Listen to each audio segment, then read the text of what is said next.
नमस्कार दोस्तों, साहित्य समाधान के मंच से मैं डॉक्टर रीता गौड़ आपका हार्दिक स्वागत करती हूँ, अभिनंदन करती हूँ। दोस्तों, पिछले सत्र में जब हमने दूसरे अंक के कथासार की बात की थी, तो उस अंक की समाप्ति हुई थी सेल्यूकस और सिंहरण के वार्तालाप से। सेल्यूकस के नेतृत्व में कुछ यवन सैनिक दुर्ग में आते हैं और उससे पहले सिंहरण और सिकंदर के बीच युद्ध हो चुका है। सिकंदर घायल है और सिंहरण सिकंदर को ले जाने के लिए कहता है। उसके बाद कुछ यवन सैनिक और आते हैं सेल्यूकस के नेतृत्व में। चंद्रगुप्त उनसे पूछता है कि युद्ध चाहते हो या शांति। तब वो कहता है कि मैं दोनों के लिए तत्पर हूं। तब चंद्रगुप्त उन्हें जाने के लिए कहता है और यह भी कहता है कि यदि सिकंदर जीवित रहे तो फिर आक्रमण करना। और यहीं पर दूसरा अंक समाप्त हो जाता है। यानी इस अंक से प्राप्ति की आशा बलवती हो गई है, क्योंकि यवनों की पराजय की शुरुआत हो गई है। तो पहले अंक में प्रारंभ था प्रयत्न, और दूसरे अंक में प्रयत्न है और प्रयत्न के साथ प्राप्ति की आशा भी बन रही है। यानी तीसरी जो कार्यावस्था है वो भी दिखाई दे रही है। अब जैसे जैसे यवन लौटेंगे वैसे वैसे प्राप्त्याशा से नियताप्ति की ओर होगा, और जब तक नियताप्ति नहीं हो जाती, यानी निश्चित रूप से फल की प्राप्ति होगी, ये स्पष्ट नहीं हो जाता, तब तक प्रयत्न और नियताप्ति साथ साथ चलते रहेंगे। तो चलिए शुरू करते हैं आज का सत्र। आज के सत्र में चर्चा कर रहे हैं हम तीसरे अंक की, चंद्रगुप्त नाटक के। और इस अंक में 9 दृश्य हैं और 1 गीत है। पहले दृश्य पर बात करते हैं। पहला दृश्य विपाशा नदी, यानी आज की व्यास नदी। व्यास नदी के तट पर एक शिविर है और उस शिविर में अमात्य राक्षस जो हैं वो टहल रहे हैं और अपने आप से बातचीत कर रहे हैं। उन्हें याद आता है कि चाणक्य ने जब शुरुआत में उनसे कहा था कि यवन, अगर मालव और क्षुद्रक पराजित हो गए तो मगध को यवनों के नाश से कोई नहीं बचा सकता। तो वो सोचने लगता है कि यदि मालव और क्षुद्रकों ने मिलकर के वीरता पूर्वक सामना नहीं किया होता यवन सेना का, तो निश्चित रूप से मगध का नाश निश्चित था। तो उस स्थिति में वो चाणक्य की बात को, इसके सही उतरने की बात कहता है और मगध के शासक नंद को धिक्कारता है मन ही मन कि मूर्खता पूर्ण निर्णय लेकर उन्होंने अपनी इस अदूरदर्शिता का परिचय दिया है। तो इस प्रकार ये प्रारंभ होता है पहला दृश्य।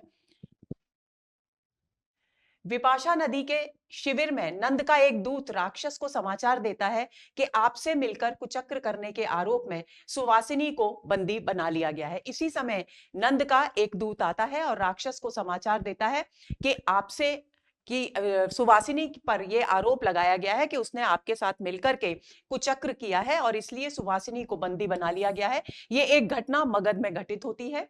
प्रांत दुर्ग पर, और दूसरी बात वो क्या बताता है कि प्रांत दुर्ग पर अधिकार कर विद्रोह करने के आरोप में आपको बंदी बनाने की घोषणा की गई है।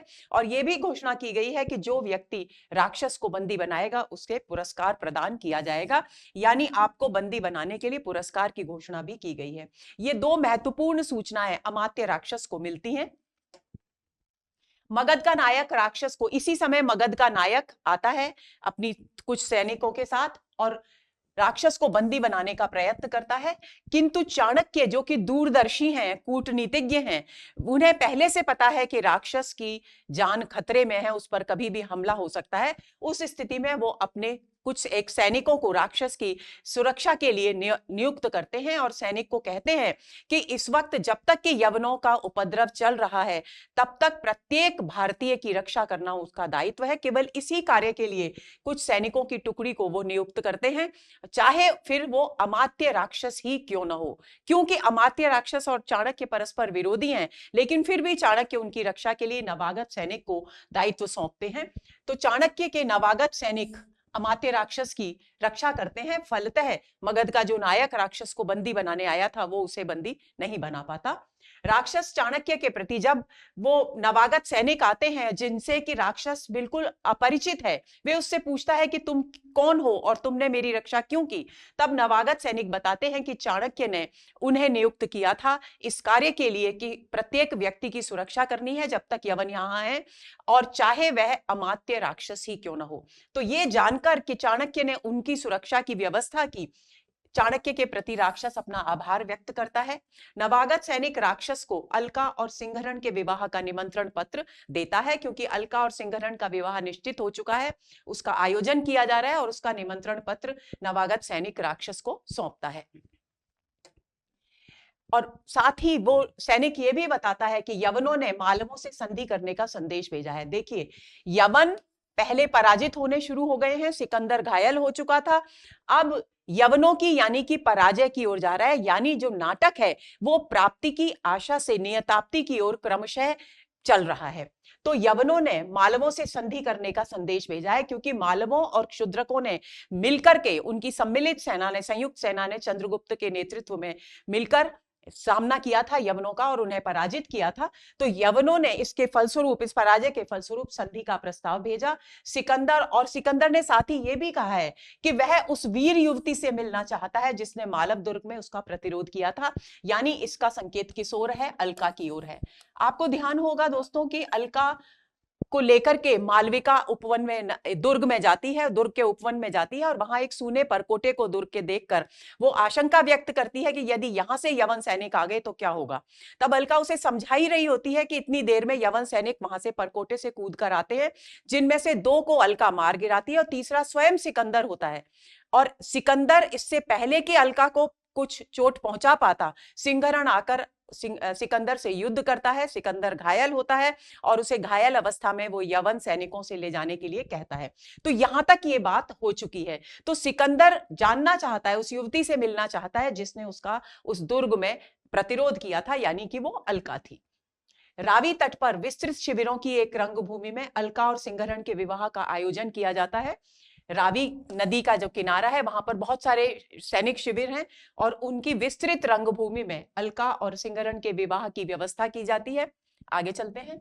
इस अवसर पर मालवों और यवनों ने एक सम्मिलित उत्सव की घोषणा की है, यानी मालवों ने, क्योंकि यवनों ने मालवों को संधि प्रस्ताव भेजा था, तो उस स्थिति में मालव और यवन दोनों मिलकर के ये निर्णय करते हैं कि वे इस विवाह के अवसर पर एक सम्मिलित उत्सव आयोजित करेंगे। इसके बाद दूसरा दृश्य शुरू होता है, तीसरे अंक का दूसरा दृश्य।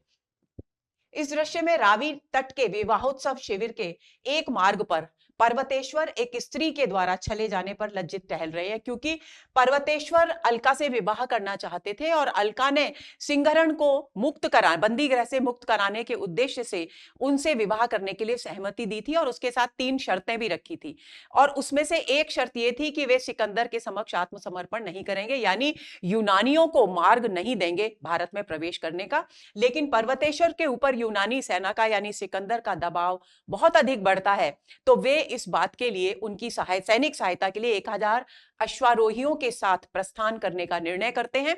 उस स्थिति में अलका को अवसर मिल जाता है और वो पर्वतेश्वर के महल से निकलकर भाग जाती है।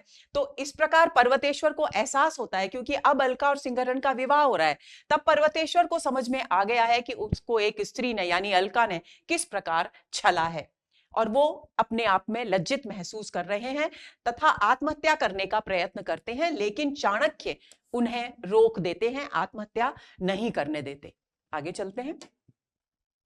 चाणक्य पर्वतेश्वर को कहते हैं कि उन्हें इस तरह से निराश नहीं होना चाहिए और उन्हें राज्य करना चाहिए, और यवनों ने उनके साथ जो दुर्व्यवहार किया है, जो छल कपट किया है, उसका प्रतिशोध लेना चाहिए। लेकिन पर्वतेश्वर अलका के द्वारा छले जाने के कारण इतने निराश हैं, अपने ऊपर से पूरा विश्वास उनका टूट चुका है, अपने ऊपर उनको भरोसा नहीं रहा, इसलिए वे कहते हैं कि यवनों से प्रतिशोध लेना उनके लिए असंभव है। उस स्थिति में चाणक्य उनका मनोबल बढ़ाते हैं और उनसे कहते हैं कि आप शायद अपने वास्तविक स्वरूप को, अपने शौर्य और पराक्रम को भूल चुके हैं, आपको प्रयत्न अवश्य करना चाहिए और इसलिए आपको राज्य करना चाहिए। तब वे कहते हैं कि राज्य तो मैं दान में दे चुका हूं। तब चाणक्य कहते हैं कि उस दान में दिए गए राज्य को आप वापस लीजिए, शासन कीजिए और अपना आत्मबल बढ़ाते हुए यवनों से प्रतिशोध लेने का प्रयत्न कीजिए। चाणक्य पर्वतेश्वर से सिंहरण और अलका को अपना भाई बहन मानने की सलाह भी देते हैं।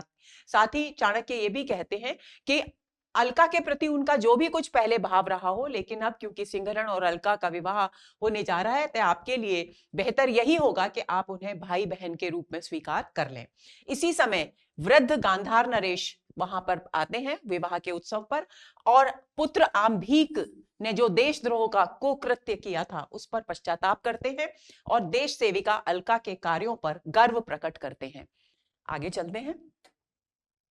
चाणक्य गंधार नरेश को अलका और सिंहरण के विवाह की सूचना देते हैं। चंद्रगुप्त और कार्नेलिया, इसी समय चंद्रगुप्त और कार्नेलिया भी विवाह स्थल पर पहुंचते हैं और वे आपस में वार्तालाप में निमग्न हैं कि भारत के पश्चिमी क्षेत्रों का क्षत्रप फिलिप्स वहां आता है। दोस्तों, आपको पता है कि फिलिप्स हमेशा से कार्नेलिया के प्रति एक विशेष प्रकार का भाव, प्रेम भाव रखता था। यही कारण है कि वो जब जब चंद्रगुप्त के साथ कार्नेलिया को देखता था तो उसे अच्छा नहीं लगता था। ऐसी स्थिति में इस समय भी जब वो चंद्रगुप्त और कार्नेलिया को आपस में आनंद पूर्वक बातें करते हुए देखता है तो उसे अच्छा नहीं लगता। वो अपने आप को असुरक्षित महसूस करने लगता है और कार्नेलिया को अपने प्रेम का संकेत देता है। फिलिप्स चंद्रगुप्त से, क्योंकि उसके मन में ईर्ष्या का भाव था, इसलिए वो चंद्रगुप्त से कहता है कि वो उसके साथ द्वंद्व युद्ध करना चाहता है और वहां से चला जाता है। चंद्रगुप्त उसे कहता है कि द्वंद्व युद्ध की इच्छा है तो वो हमेशा प्रस्तुत है इसके लिए, और वो जब चाहे जब द्वंद्व युद्ध का संदेश मुझे भेज सकता है और मैं द्वंद्व युद्ध के लिए हमेशा प्रस्तुत रहूंगा। कार्नेलिया चंद्रगुप्त से विदा लेती है और प्रस्थान करती है। राक्षस और कल्याणी इसी समय प्रवेश करते हैं। कल्याणी, आपको भूलना नहीं है, मगध के शासक नंद की पुत्री यानी राजकुमारी है मगध की। कुछ समय बाद चाणक्य भी वहां आ जाते हैं। राक्षस और चाणक्य एक दूसरे के प्रति कृतज्ञता ज्ञापित करते हैं, क्योंकि राक्षस ने की जान बचाई थी, राक्षस की रक्षा की थी चाणक्य के द्वारा नियुक्त नवागत सैनिक ने, इसलिए वे एक दूसरे के प्रति कृतज्ञता ज्ञापित करते हैं और चाणक्य भी उनके प्रति कृतज्ञता ज्ञापित करते हैं कि उन्होंने उन पर इतना भरोसा रखा। राक्षस भावनाओं में बहकर अपनी अंगुलीय मुद्रा यानी अपनी अंगूठी चाणक्य को देते हैं और उनसे कहते हैं कि वे सुवासिनी से, जो कि उनकी प्रेयसी है, उससे मिलना चाहते हैं। तब चाणक्य कहते हैं कि सुवासिनी भला मेरा विश्वास क्यों करेगी जब तक कि आपका कोई प्रमाण न हो। ऐसी स्थिति में अमात्य राक्षस अपनी अंगूठी उतारकर उन्हें चिन्ह के तौर पर देते हैं और सुवासिनी से उनकी भेंट कराने का निवेदन करते हैं। इसके बाद तीसरा दृश्य प्रारंभ होता है। चाणक्य और पर्वतेश्वर के वार्तालाप से इस दृश्य की शुरुआत होती है। इस दृश्य में सिकंदर भारत के योग्य पुरुषों की क्षमता से अभिभूत होता है, यानी जितनी भी वीरता है दर्शन के क्षेत्र में, साहित्य के क्षेत्र में, शौर्य और पराक्रम के क्षेत्र में, सभी क्षेत्रों में वो भारतवासियों की योग्यता और क्षमता को देखकर अभिभूत हो जाता है और उनकी प्रशंसा करता है, उनका भारत का गुणगान करता है और उसके बाद वो यहां से प्रस्थान करता है। सिकंदर का भारत से प्रस्थान करना इस बात का सूचक है कि नाटक में नियताप्ति की कार्यावस्था प्रारंभ हो चुकी है, यानी प्राप्ति की आशा तो बंध गई थी पहले ही, लेकिन जब सिकंदर, जो कि नेता है यवनों का, वही चला गया है, लौट रहा है, तो ऐसी स्थिति में नाटक नियताप्ति यानी निश्चित रूप से फल की प्राप्ति होगी, इस उम्मीद की ओर बढ़ता है। वह चंद्रगुप्त की योग्यता की प्रशंसा करता है। कौन करता है? सिकंदर करता है, और चाणक्य की नीतियों के समक्ष स्वयं नतमस्तक भी होता है। चौथा दृश्य शुरू होता है। इस दृश्य में राक्षस को एक चर से, चर यानी गुप्तचर समझ लीजिए, चर का मतलब वैसे सेवक होता है, लेकिन यहां पर जहां जहां चर की बात आए वहां वहां आपको गुप्तचर समझना है।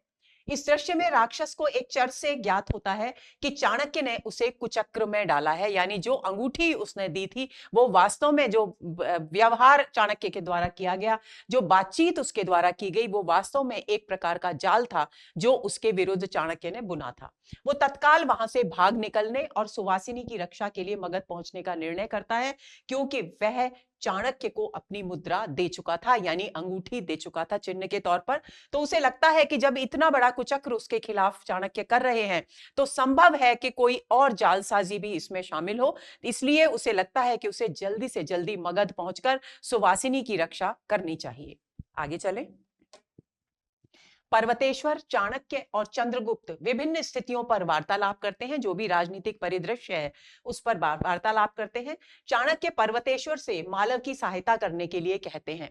पर्वतेश्वर का आपको ध्यान होगा कि इस अंक की शुरुआत में ये बात हो चुकी है कि पर्वतेश्वर का मनोबल बढ़ाते हैं चाणक्य और कहते हैं दान में दिए गए राज्य को वे वापस ले लें और राज्य करें और यूनानियों से प्रतिशोध लेने का प्रयास करें, संकल्प करें। तो उस स्थिति में चाणक्य अब पर्वतेश्वर से मालव की सहायता करने के लिए कहते हैं कि यूनानियों का आक्रमण हो तो मालवों को की सहायता पर्वतेश्वर को करनी है।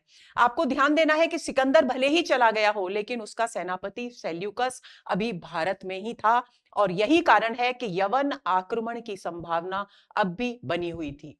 चाणक्य चंद्रगुप्त को यह जानते हुए भी मगध जाने से रोकते हैं कि उसके पिता कारागार में है। और इस स्थिति में जब यह स्थिति चल रही है तो चंद्रगुप्त भी मगध जाना चाहता है, क्योंकि उसे जानकारी मिल गई है कि उसके पिता कारागार में है, लेकिन चाणक्य उसे वहां जाने से रोकते हैं। मालविका चंद्रगुप्त के पास इसी समय मालविका आती है और वो चंद्रगुप्त के पास फिलिप्स के द्वंद्व युद्ध का संदेश लेकर के, निमंत्रण लेकर आती है। यानी जिस द्वंद्व युद्ध का आश्वासन चंद्रगुप्त ने फिलिप्स को दिया था कि जब भी वो द्वंद्व युद्ध चाहे वह उसी समय प्रस्तुत हो जाएगा, तो वो द्वंद्व युद्ध के लिए फिलिप्स का निमंत्रण लेकर मालविका चंद्रगुप्त के पास आती है।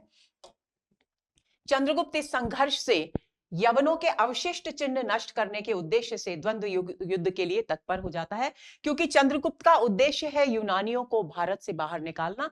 तो फिलिप्स रह गया है एक क्षत्रप के रूप में, यूनानी क्षत्रप के रूप में उत्तर पश्चिमी भारत की उत्तर पश्चिमी सीमा पर, और दूसरे सेल्यूकस रह गया है। तो चंद्रगुप्त ये सोचता है कि यदि इस द्वंद्व युद्ध में उसने फिलिप्स को पराजित कर दिया तो आधी जो शेष शक्ति है यवनों की वो तो पूरी तरह समाप्त हो जाएगी। उसके बाद फिर सेल्यूकस बचेगा तो उसे भी देख लिया जाएगा। इसके बाद पांचवा दृश्य शुरू होता है। नंद मगध की रंगशाला का दृश्य है पूरा। नंद मगध की रंगशाला में सुवासिनी के साथ है और सुवासिनी के साथ एक कामुक चेष्टा करने का प्रयत्न करता है। इसी समय अमात्य राक्षस वहां आते हैं। सुवासिनी निरंतर प्रतिरोध कर रही है उसकी इस प्रकार की चेष्टाओं का, लेकिन मगध के शासक यानी नंद इस बात की ओर कोई ध्यान ही नहीं दे रहे। तो जब ये चेष्टाएं बहुत अधिक बढ़ जाती हैं, उसी समय अमात्य राक्षस वहां आते हैं और सुवासिनी को वहां से छुड़ाकर ले जाते हैं। इसके बाद छठा दृश्य प्रारंभ होता है। इस दृश्य में कुसुमपुर यानी पाटलिपुत्र, ये आपको कुछ नाम है जो आपको याद रखने हैं। पाटलिपुत्र के प्रांत भाग में चाणक्य, मालविका और अलका एकत्र होते हैं। चाणक्य मालविका को राक्षस की मुद्रा देता है। देखिए, जो मुद्रा राक्षस ने उस समय दी थी सुवासिनी से भेंट कराने के लिए, उस मुद्रा का क्या प्रयोग कर रहे हैं चाणक्य अपनी कूटनीति की बिसात पर, यह देखने वाली बात है। तो चाणक्य मालविका को राक्षस की मुद्रा देता है और सुवासिनी के नाम एक पत्र देता है, जिसको वो कहता है कि यह राक्षस ने लिखा है, देकर नंद की रंगशाला में जाने और राक्षस के विवाह से ठीक पहले, जैसे ही राक्षस और सुवासिनी का इधर विवाह होने वाला है, उससे ठीक पहले नंद के हाथों में देने की कोशिश करता है, देने के लिए कहता है। सुवासिनी के नाम पत्र और राक्षस की मुद्रा लेकर के मालविका वहां जाती है और एक सैनिक उसे पकड़कर नंद के पास प्रस्तुत करता है। चाणक्य बताते हैं कि उन्होंने सिंहरण को चंद्रगुप्त को शीघ्र यहां भेजने और यवनों को शांत करके आने के लिए लिख दिया है, और यह भी लिख दिया है कि तब तक अलका मेरी रक्षा कर लेगी। अलका उनसे फिलिप्स के साथ द्वंद्व युद्ध चल रहा है जब तक चंद्रगुप्त का, तब तक रुकने के लिए कहती है कि जब तक चंद्रगुप्त लौट नहीं आता तब तक उन्हें रुक जाना चाहिए, लेकिन वे इस बात को मानते नहीं है। आगे चले। इसी समय शकटार भूमि की एक संधि तोड़ करके भूमि को के अंदर से निकलकर मूर्छित होकर गिर पड़ता है, बाहर निकलता है और मूर्छित होकर गिर पड़ता है। चाणक्य एक गीला कपड़ा निचोड़कर उसके मुंह में पानी डालकर उसे सचेत करते हैं। सुवासिनी का नाम लेने पर चाणक्य उसे पहचान जाते हैं, क्योंकि शकटार सुवासिनी के पिता हैं, और उसके मुख से नंद के अत्याचारों की कथा सुनकर उसे प्रतिशोध लेने के लिए प्रेरित करते हैं। आगे चलें। चाणक्य उसे उसके प्रतिवेशी यानी पड़ोसी सखा ब्राह्मण चणक के पुत्र के रूप में अपना परिचय भी देते हैं और उसे अपनी झोपड़ी में ले जाते हैं। इसके बाद सातवां दृश्य प्रारंभ होता है। नंद के राजमंदिर के एक प्रकोष्ठ में मौर्य पत्नी कौन है? मौर्य जो सेनापति थे उनकी पत्नी यानी चंद्रगुप्त की माता अपने पुत्र चंद्रगुप्त के निर्वासन को स्वीकार कर लेती है, क्योंकि पिता और पुत्र दोनों ही उनसे बिछुड़ गए हैं। तो और कहती है कि पति जो कि बंदी गृह में है उसे छोड़ने की प्रार्थना करती है। नंद के इनकार किए जाने पर वह कटु वाक्य बोलती है नंद के लिए, नंद की भर्त्सना करती है और नंद क्रोधित होकर उसके केश पकड़कर खींचना चाहता है, परंतु वररुचि जो कि विद्वान है दरबार के, जिन्होंने कि जो कात्यायन के नाम से भी जाने जाते हैं, जिन्होंने वार्तिक की रचना की, वे उन्हें आकर के ऐसा करने से नंद को रोकते हैं। नंद उसे भी कुचक्री समझता है, उनको लगता है कि जो कुचक्र उसके इर्द गिर्द बुना जा रहा है वररुचि भी उसमें शामिल है। ऐसा कहने पर वररुचि शस्त्र समर्पण कर देते हैं, यानी अपने पद से त्यागपत्र देने की घोषणा करते हैं। नंद उसे बंदी बनाने का आदेश देता है और प्रतिहारी से उसे मौर्य पत्नी के साथ मौर्य सेनापति के पास पहुंचाने को कहता है। मौर्य सेनापति जो कि अंधकूप में डाल दिए गए हैं। तो नंद कहता है कि न केवल वररुचि को बल्कि जो मौर्य पत्नी जो अपने पति की मुक्ति की कामना लेकर के नंद के दरबार में आई थी, उन दोनों को मौर्य सेनापति के साथ अंधकूप में डाल दिया जाए। आगे चलते हैं। इसी समय प्रतिहारी, अब ये वही प्रसंग है जिसे मैंने बीच में अधूरा छोड़ दिया था कि मालविका को राक्षस की मुद्रा और सुवासिनी के नाम एक पत्र देकर के चाणक्य भेजते हैं। वो प्रसंग यहाँ पर कनेक्ट हो रहा है, यहाँ पर जुड़ रहा है, इसलिए मैंने बीच में वहां आधा छोड़ा था। तो इसी समय प्रतिहारी आता है नंद के सामने और एक संदिग्ध स्त्री के अमात्य राक्षस की मुद्रा और उसके पत्र के साथ राज मंदिर में घूमते हुए पकड़े जाने की सूचना लेकर के आता है। मालविका नंद के समक्ष लाई जाती है। मालविका को जब वो कहते हैं, नंद कहता है कि कौन सी संदिग्ध स्त्री है उसे हमारे सामने प्रस्तुत करो, तब मालविका को नंद के समक्ष प्रस्तुत किया जाता है और वह बातों बातों में नंद उससे पूछता है कि ये पत्र तुम्हें किसने दिया, तो क्या वो राक्षस था। वो पूरी तरह से पुष्टि चाहता है कि ये राक्षस ने ही सुवासिनी के नाम पत्र लिखा है, लेकिन मालविका इस बात को घुमा देती है, कहती है नहीं, राक्षस तो नहीं था, तो वो मनुष्य ही, और इस तरह से बात घुमा करके वो पत्र नंद को दे देती है। नंद उसे भी बंदी बनाने का आदेश देता है और शीघ्र राक्षस और सुवासिनी को लाने की आज्ञा देता है, ताकि वास्तविकता जो है इस पूरे मामले की उसकी गहराई में जाया जा सके। इसके बाद 8वां दृश्य प्रारंभ होता है। यह दृश्य कुसुमपुर यानी पाटलिपुत्र के प्रांत पथ से शुरू होता है, जब पर्वतेश्वर चंद्रगुप्त के सार्थवाह के रूप में और द्वंद्व युद्ध में फिलिप्स के मारे जाने की सूचना चाणक्य को देते हैं। यानी पर्वतेश्वर आते हैं और ये कहते हैं कि सार्थवाह के रूप में, यानी एक व्यापारी के रूप में चंद्रगुप्त यहाँ आ रहे हैं और द्वंद्व युद्ध में वे फिलिप्स को मौत के घाट उतार चुके हैं, इसकी सूचना देते हैं। यानी अब फिलिप्स की भी मृत्यु हो चुकी है, सिकंदर लौटकर जा चुका है, यानी नाटक पूरी तरह से फल की निश्चित रूप से प्राप्ति होने की संभावना की ओर मुड़ रहा है। तो सूचना चाणक्य को देता है। इसी समय अलका, मालविका, राक्षस और सुवासिनी के बंदी होने की संभावना का समाचार लेकर आती है। अलका आती है और वो कहती है कि ऐसा उसका अनुमान है कि मालविका, राक्षस और सुवासिनी को बंदी बना लिया गया है। चाणक्य उसे नगर में उत्तेजना फैलने की संभावना के प्रति सचेत करते हैं अलका को, और पर्वतेश्वर से कहते हैं कि जब चंद्रगुप्त भीतर से युद्ध प्रारंभ करे, यानी पाटलिपुत्र से युद्ध प्रारंभ करे, तब उन्हें नगर के द्वार पर आक्रमण करना होगा। यानी पर्वतेश्वर क्योंकि अब पूरी तरह से चाणक्य के प्रभाव में है, तो पर्वतेश्वर को चाणक्य पर्वतेश्वर से कहते हैं कि चंद्रगुप्त अंदर से राजमहल पर आक्रमण करेगा और नगर के द्वार पर आपको उस समय आक्रमण करना है। जब दोनों तरफ से प्रहार होगा तब नंद वंश की समाप्ति निश्चित हो जाएगी और पूरी तरह से नंद वंश नष्ट हो जाएगा। इसी समय एक गुफा का द्वार खुलता है और मौर्य सेनापति यानी चंद्रगुप्त के पिता, मालविका जो पत्र और अंगूठी के साथ संदिग्ध स्त्री के रूप में पकड़ी गई थी, शकटार यानी सुवासिनी के पिता, वररुचि यानी कात्यायन जो वार्तिक के रचयिता हैं, और चंद्रगुप्त की माता यानी मौर्य सेनापति की पत्नी, सभी वहां प्रवेश करते हैं। वे सभी अपनी अपनी पीड़ाएं अभिव्यक्त करते हैं और चंद्रगुप्त आकर अपने माता पिता को देखकर, स्वतंत्र देखकर उनका चरण स्पर्श करता है। इसी समय अनेक नागरिक वहां से पाटलिपुत्र के आते हैं और वे सब नंद की निंदा कर रहे हैं, क्योंकि सभी नंद के अत्याचारों से और उसके मूर्खतापूर्ण निर्णयों से परेशान हैं। तथा मंत्री शकटार को जब वो देखते हैं जीवित, जिनके बारे में ये कहा जा रहा था कि शकटार को बंदी गृह में मौत के घाट उतार दिया गया है, उसे जीवित देखकर वे सभी नागरिक चौंक जाते हैं। नागरिक सभी बंदियों को जीवित देखकर के मौर्य सेनापति भी जीवित हैं, आचार्य वररुचि भी जीवित हैं, मौर्य की पत्नी यानी चंद्रगुप्त की माता भी जीवित हैं, उन सभी को जीवित देखकर वे सभी आश्चर्य से भर जाते हैं। आगे चलें। चंद्रगुप्त सभी पीड़ितों की रक्षा, जो भी बंदी गृह से मुक्त होकर आए थे, उन सभी पीड़ितों की रक्षा का भार अपने ऊपर लेता है, यानी पूरा दायित्व स्वयं उठाने के लिए तत्पर होता है। पर्वतेश्वर, चाणक्य और वररुचि के अतिरिक्त सभी वहां से प्रस्थान करते हैं और इसी के साथ 8वां दृश्य जो है वो समाप्त हो जाता है, तीसरे अंक का 8वां दृश्य। अब नवा दृश्य प्रारंभ होता है। नवा दृश्य में नंद की रंगशाला में राक्षस और सुवासिनी बंदी वेश में प्रस्तुत किए जाते हैं, यानी नंद की रंगशाला का दृश्य, नंद की रंगशाला से के दृश्य से नवा दृश्य प्रारंभ होता है। यहाँ राक्षस और सुवासिनी को नंद के समक्ष बंदी के रूप में प्रस्तुत किया जाता है। आगे चलें। नंद राक्षस से पत्र के विषय में पूछता है तो वह कहता है कि यह पत्र उसने नहीं लिखा। कौन सा पत्र? जो मालविका के साथ चाणक्य ने भिजवाया था सुवासिनी के नाम, उस पत्र के विषय में। तब नंद उसकी मुद्रा दिखाता है कि ये मुद्रा तो तुम्हारी है और ये इस पत्र के साथ मिली है, तो निश्चित रूप से ये पत्र तुमने ही लिखा होगा।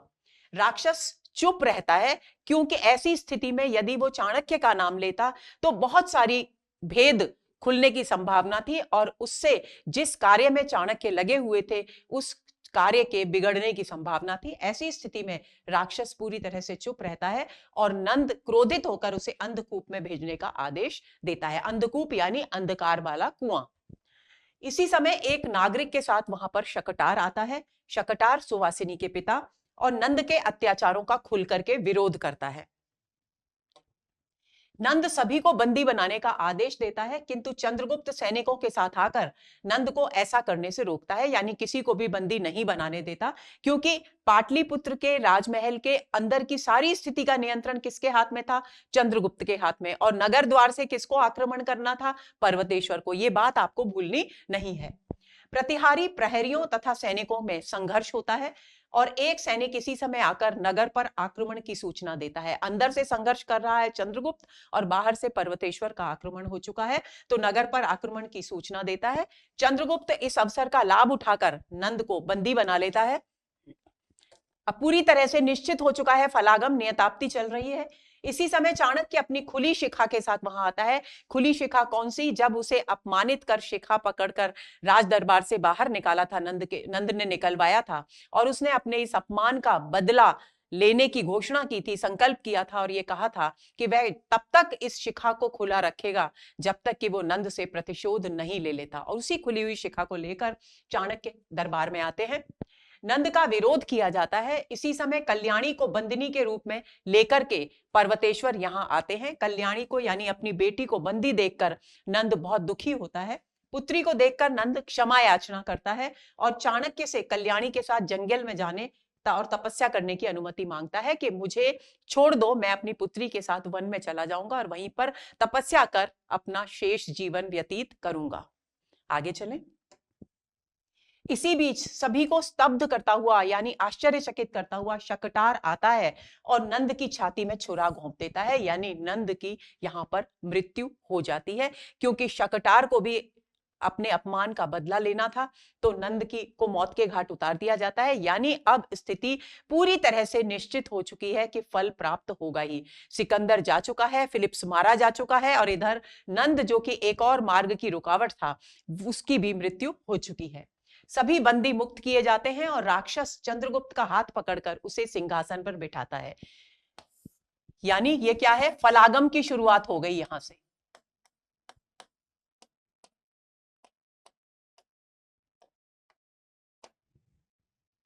निश्चित हो गया था नंद की मृत्यु के बाद और सिकंदर के लौटने के बाद कि अब सफलता निश्चित है। जिस उद्देश्य को लेकर यह संघर्ष किया जा रहा है, दो उद्देश्य थे। नंद के अत्याचारपूर्ण शासन का अंत पाटलिपुत्र में यानी मगध में सुशासन की स्थापना और यूनानियों का प्रतिरोध। इन दोनों लक्ष्यों को ध्यान में रखकर जो प्रयत्न अब तक किए जा रहे थे, अब क्योंकि उसके द्वारा चाणक्य ने यह निश्चय किया था कि चंद्रगुप्त से अधिक योग्य व्यक्ति इस शासन के, मगध के राजा के रूप में और कोई नहीं है। तो जब चंद्रगुप्त का हाथ पकड़कर राक्षस उसे सिंहासन पर बिठा देता है नंद की मृत्यु के बाद, तो फलागम की स्थिति उत्पन्न हो जाती है। लेकिन अभी यूनानियों का अंतिम प्रस्थान बाकी है, इसलिए फलागम का प्रारंभ हो रहा है, फलागम यानी फल की प्राप्ति हुई नहीं है। सभी नागरिक चंद्रगुप्त और मगध की जय जयकार करते हैं। अब बात आती है तीसरे अंक में आए हुए गीतों की। तो तीसरे अंक में एक गीत आया है जिसे सुवासिनी गाती है। आज इस यौवन के माधवी कुंज में कोकिल बोल रहा है। यह गीत सुवासिनी के द्वारा नंद के समक्ष गाया जाता है।